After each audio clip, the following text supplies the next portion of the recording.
That's cool. Yes, that looks nice. Do you know what that is? I mean, I know you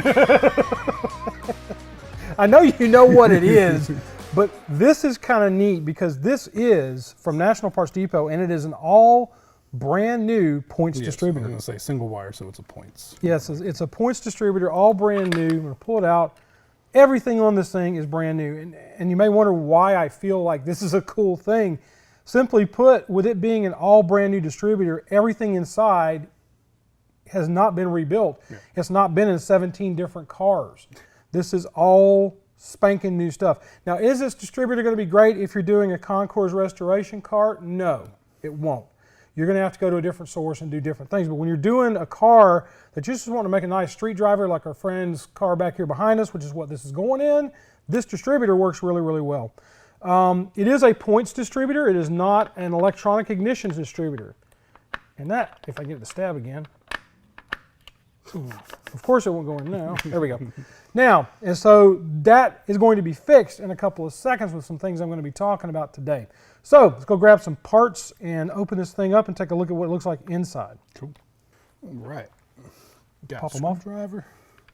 You know, you can take a screwdriver if you're having a problem getting those to unclip and actually put the screwdriver in between the round and the flat there. And then you can pop it off using the screwdriver to give you a little more leverage. It's leverage. It's all about the leverage. Yeah. Big brain. I'm not taking that away from you, by the way. Put this back over here for you. And you have tools, I have toys. This is what we're going to be doing to this car. Now we're putting a Pertronix Ignitor in here to give us basically a Hall Effects HEI ignition in this car. This is the basics of a Pertronix. That's really all you get with it. But what you do get with that is a much hotter spark, and it will work much better on the cars. Anytime you're running a points distributor, and particularly if you're running an older points distributor, you get points bounce a little along, and you'll be sitting there at idle, and you'll hear the car sputter and not run completely flat. It'll run flat for a second, then all of a sudden it sputters. That's a lot of times coming out of the distributor and from the points not closing up completely or opening completely. This one is really nice because it's a... I feel like I should be starting a fight. Lunch is ready. Or going out for the fight, like I'm fixing to go first round with Buster Douglas or something. This one, because it's all brand new, is extremely tight. A lot of times these distributors, when you're working with them, you can hear them clatter. Yep. It sounds like an old, semi-auto 45 ACP when you take and rattle it this way. This will get rid of the problems that shaft wobble causes. So the Pertronix that we got from National Parts Depot is going in here. We're going to show you guys how to install it. So now I got to get more tools. You didn't bring enough tools because now we need a Phillips head to take all this doo-doo out. So I got to get more tools. Stop it. No. Stop. Oh, it's perfect size. Oh my God. Never mind. Hey. I do like the fact that this has a Phillips head screw set on it. One thing I'm going to point out real quick while we're working is you can see this wire here that goes to the points. This wire was down inside here between the plate and the arm for your vacuum advance. You want to make sure that if you're doing it, all that stuff is up and out of the way so that you're not going to have a problem with that colliding with this and stopping that vacuum advance from operating correctly. It spun. Okay, you get that one. Yeah, see, I'm not so stupid after all.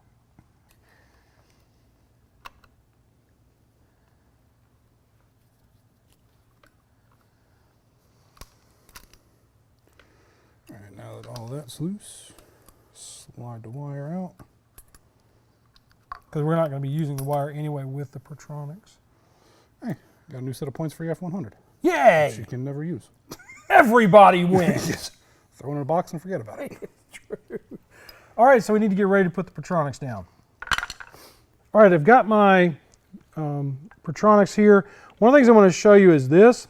This is your gauge for between the tower piece that goes on the distributor shaft here and the actual Pertronix when you set it up. You won't be using this until you get this all installed for final. I'm going to go ahead and put that aside so I don't lose it. And I'm going to drop my Pertronix. The Pertronix seats with a little button in this hole right here.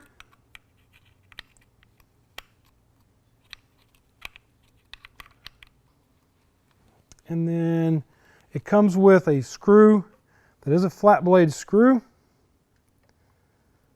that you want to put your ground wire on like that. I'm going to use Cam's completely incorrect sized screwdriver. I'm going to set this in here and get this started so that we can set the other end, because it's going to be hard to get that to stay seated. All right, I want to grab the different screwdriver. This isn't quite right, but it'll do. I'll set this in.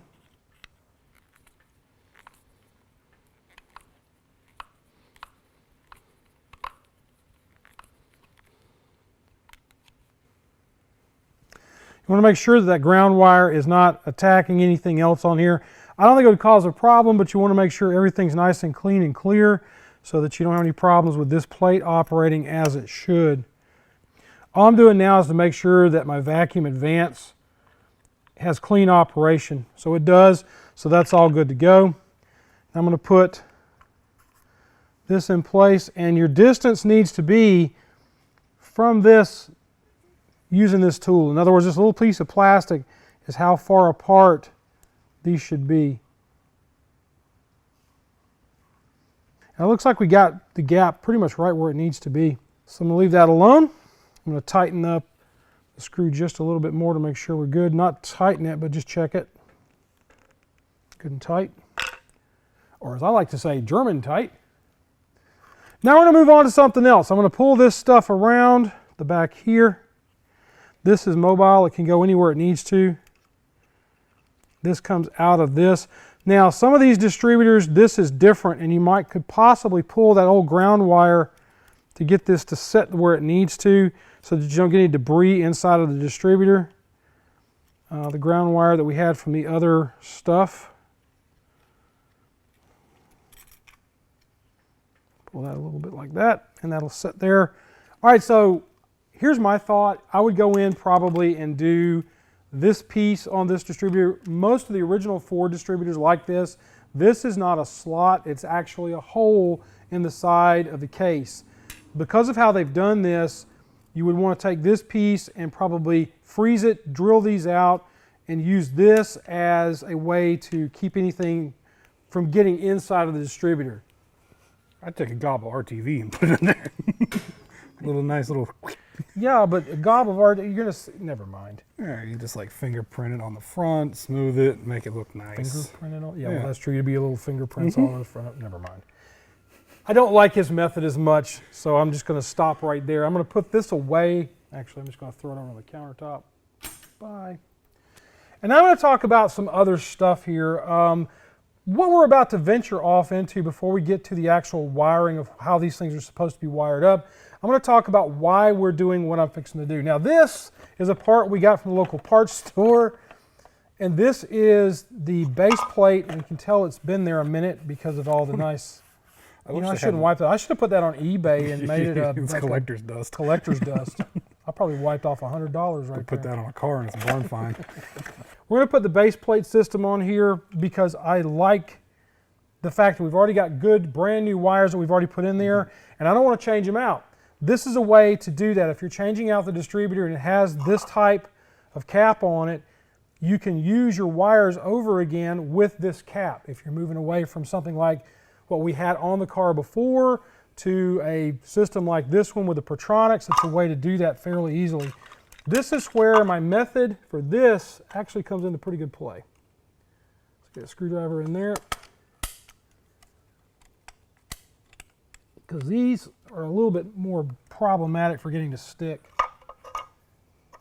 Hold that. Oh. You can get that first one in the pots. Dobby like cop pots. All right, so then your rotor goes in. This is one that we got from National Parts Depot, and then finally your cap will go on. Position set. I like using Motorcraft on my cap just because Motorcraft make good stuff. Motorcraft make good stuff. All their electrical components are usually pretty good. Now all that's set up, and now we can go in and use the wires off of our car that we had on there before. Now keep in mind that this engine is just here as an example. This is not the engine that we're going to be using. We're just doing this because that one's still sitting on the chain hoist because I was too dang lazy to mess with it this week. There are a couple of things, and you were talking about this, that they changed the distributors on these in about 84, 85 when they went to the TBI systems. Yeah, once they started going EFI, this is a TFI cap, as I know it. Well, actually, they used, the weird thing is, they used it on both of them. Yeah. You have to be real careful when you're doing what I just showed you. This base is for a 1985 4-barrel 5-liter. They also have a base that is for the TFI systems that they did as well. It's not using these factory-style clips that the old-style distributors had. The carbureted one actually basically uses a stock old-style distributor with Duraspark components inside of it, so it's basically that. It's perfectly set up for that. So you have to have the 85 and earlier base piece, which is like $11.99. Yep. I think total all in with what we've got here, we're at $249, and it could have been cheaper. We could have gone with some of the other products for this, where the cap is like $10. Yeah. The base plate, if you order it online, is like $8. You can get them for $5.50 for no-name off-shelf brand. Same thing with the rotor inside. You could get in, But $250 for a brand new distributor from top to bottom is... and it's an HEI distributor that you're basically, you know, you're changing over from something else. I like this because it sits a little lower. Yep. It's still a factory forward look, so most of the guys out there aren't going to... Not going to dig you for a DUI. There's nothing wrong with that distributor. It's just gigantic. It's personal preference. Yes. It really boils down to personal I mean, preference. this is still kind of gigantic compared It's to a small gigantic, cap. but the only reason we're giganticizing on this is simply because of the wires that we've already put on the DUI distributor. And this one's better for not having crossfire. Yes, this is better for no crossfire inside the cap. That's true. But you know, you look at this compared to the old distributor cap that's pretty small. Yeah. You know, and you could take that and paint it black, but I kind of like the gray because that's a factory forward color. Who cares, each their right? own. To each their own. If you like the DUI, that's fine. Put it on your car and use it. We personally like Pertronix and we use them a lot. Hear a lot of guys talking about how they don't work anymore or they fail all the time. We have not experienced that in anything we run that has Pertronix in it. They are reliable, they start up and they run. Quite frankly, everything fails. Yeah, I mean, yeah, anymore.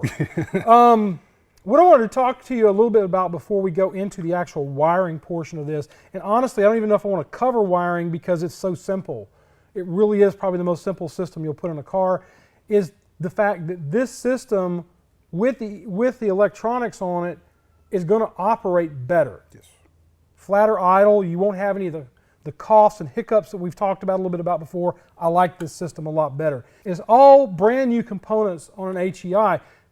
And if you were going to buy even a Pertronix system, it's like $300 or something. $300 and some odd dollars for the very base unit, but you do get a rev limiter within it, so that is one advantage to it. And I think the newest one has multi-fire per power stroke. A lot more things going on with it, but you Yeah. can't beat the old base From Pertronix unit. going to points, And on a car like the one we're putting in, this guy's not a drag racer. He's taking this car and he's just driving it on the interstate and going to see his don't need that much ignition. sainted grandmother in Savannah. Yeah.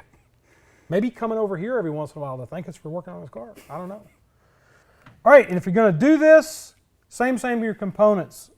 Basically, make sure you get the right coil for the system. Yep. Get the one that is the brand specific to whatever you're using underneath the cap. If you're using a Pertronix, we got this coil and the Pertronix, like I said before, from the guys at National Parts Depot. Now, what's your hookup on this, Cam? I mean, realistically, what do you do? So the Pertronix is very easy. The black goes to coil negative, just like points do, and then your red will go to 12 volts switched. So you just got to do that, and then this goes from the ignition switch to here. Yes, and you want to take out the resistance. No the ballast resistance on these systems. I know that the base Pertronix, a lot of guys say that you can run it with the resistor wire, but you don't want to do that. Yeah. Go ahead and run it straight 12 volts. Most early Fords, when you're doing this, have another wire on the ignition switch that is switched 12 volts that's for the tachometer or tachometer, depending on who you talk to. And so you'll want to run from that 12 volt switched out to the coil, and then bada bing, bada boom, you're ready to go. You can run it on 6, but you're losing out on a lot of ignition voltage. Yeah, you are. You might as well go ahead and run it to straight 12 volts. Because all the resistor wire, the wire coming off of the ignition switch is doing Is to save the points. It's to save the points. It's a 6 volt wire. That's all it really does. It reduces your voltage to this to save points. So go ahead and make it 12 volts and you'll be a lot happier with the way the system operates. All right, but your idea of running that back to the ignition switch and then coming back out, great plan. Yeah. That's not how they say do it from Pertronix. Pertronix wants you to wire from the ignition switch straight 12 volts to the coil, and then that red wire goes to the coil. Right here goes to the positive side of the coil. Only thing I don't like about that is possible noise from the coil. Well, I guess that's it, folks. Do me a favor. Go ahead and check out the Patreon account. If we do anything at all on the show over the last while, if you've been watching us for a little bit and you realize how much money we've put in your pocket by you doing some of this stuff for yourself and not having somebody go out and do it for you, you might consider putting the money in there for us. At the $10 a month level, you get monthly meetings with me on Zoom, live and in person. And we sit down and we have chats and we talk about tech stuff. The meetings are about an hour long and it's a lot of fun. I really enjoy doing it. It energizes me and we can help you guys out as well. Plus, I'm more available to you on email and through phone calls once you get signed up and are in there for a little while on that. So just make sure that you sign up and get part of that we love it.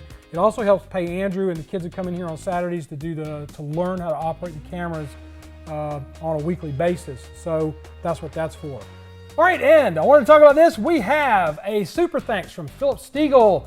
He sent in $25. So we did something in that video, which I, for the life of me, cannot remember which one it is. So, Philip, thank you so much for doing that. If you do the $25 super thanks, you'll get this kind of reward from us. One time, one video. Maybe we make such an impact that you want to cry, you want to laugh, whatever. There's been a few videos I want to cry. Engine pulling video was a pretty good one for that. I wanted a beer after that one was over with. So anyway, super thanks. Check it out. There's a button down here below me somewhere in the little lower part of the daily-do. So check that out. Finally, folks, do me a favor. Be kind to each other. Love on each other. Treat each other nice. You guys have a great week, and we'll see you next time on Autorestomod. Ah! Careful with your Muay Thai elbows, not me. It's a third and fourth fist. It's just it hurts me more than it hurts you. I have bursitis. That's why my elbows are 4 times the normal size. You're just a secret underground fighter. Yes, I've been practicing so many years that my elbows are huge. Rod Tang is your sparring partner. And he dies regularly. Oh my God. Well, now we've talked about my elbows. What else is there? Chlamydia? Anyone? Bye. Bye.